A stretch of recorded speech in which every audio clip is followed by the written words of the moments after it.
হুজুর, ধর্ষকের বিরুদ্ধে শাস্তির জন্য 4 জনের প্রত্যক্ষ সাক্ষীর দরকার হয়। ইসলামের এই শর্তটি কি অবৈজ্ঞানিক নয়? কারণ ধর্ষক কোনোদিন প্রকাশ্যে 4 জন কিংবা অধিক লোকের সামনে ধর্ষণ করে না। এ ব্যাপারে আপনি কি বলবেন? বিসমিল্লাহির রহমানির রহিম। ওয়াসসালাতু ওয়াসসালামু আলা সাইয়্যিদিল আমবিয়া'i ওয়াল মুরসালিন ওয়া আলা আলিহি ওয়া আসহাবিহি আজমাইন। ইসলামী শরীয়তে ধর্ষণের মতো মারাত্মক অপরাধ প্রমাণিত হওয়ার ক্ষেত্রে 4 জন প্রত্যক্ষ সাক্ষীর যে শর্ত আরোপ করা হয়েছে তা ন্যায় বিচার নিশ্চিত করার, সামাজিক সুরক্ষা, মিথ্যা অপবাদ থেকে রক্ষা করার একটি অত্যন্ত সতর্কতামূলক আইনি প্রক্রিয়া। এটি অবৈজ্ঞানিক নয়, বরং আধুনিক সাক্ষ্য আইনের মৌলিক ধারণার সাথে সামঞ্জস্যপূর্ণ। এই শর্তটির মূলে যুক্তিসঙ্গত কিছু কারণ রয়েছে। 1. কঠোর সতর্কতা ও নির্দোষের সুরক্ষা, অর্থাৎ ব্যভিচার বা ধর্ষণের মতো অপরাধে শরিয়া আইন অনুযায়ী মৃত্যুদণ্ডের মতো সর্বোচ্চ শাস্তির বিধান রয়েছে।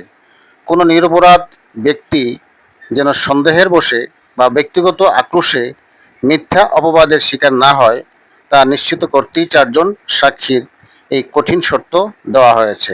2. মানবাধিকার ও গোপনীয়তার অধিকার, অর্থাৎ ইসলামে মানুষের ব্যক্তিগত গোপনীয়তার উপর বিশেষ গুরুত্ব দেওয়া হয়েছে।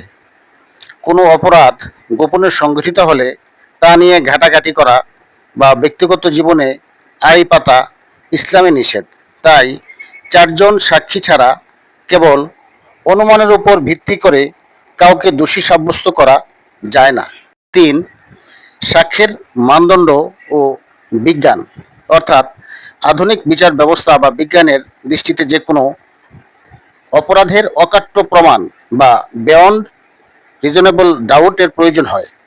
4 জন প্রাপ্তবয়স্ক, সুস্থ মস্তিষ্ক এবং চরিত্রবান মানুষের একই সাথে একটি অপরাধ সংঘটিত হতে দেখা এবং সাক্ষ্য দেওয়া সেই অপরাধের সত্যতার পক্ষে একটি শক্তিশালী প্রমাণ হিসেবে কাজ করে। 4.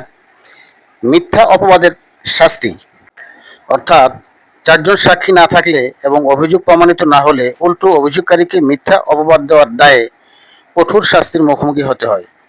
আল্লাহ কালামে পাকে সূরা আন-নূরের 4 নম্বর আয়াতে উল্লেখ করেছেন, ওয়াল্লাযীনা ইয়ারমুনাল মুহসানাতি সুম্মা লাম ইয়াতু বিআরবাআতি শুহাদা ফাজলিদুহুম 80 জালদাতান ওয়ালা তাকবালু লাহুম শাহাদাতান আবাদা ওয়া উলাইকা হুমুল ফাসিকুন।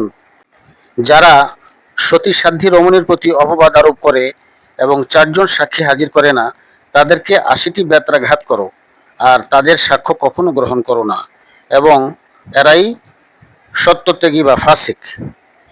এটি সমাজে গুজব ও ভিত্তিহীন অভিযোগ ছড়ানো রোধে অত্যন্ত কার্যকর। 5.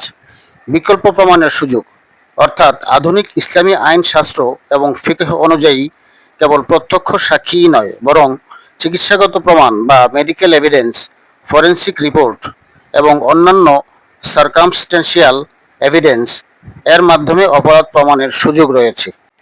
আল্লাহু আ'লামু ওয়া মা আলাইনা ইল্লাল বালাগ।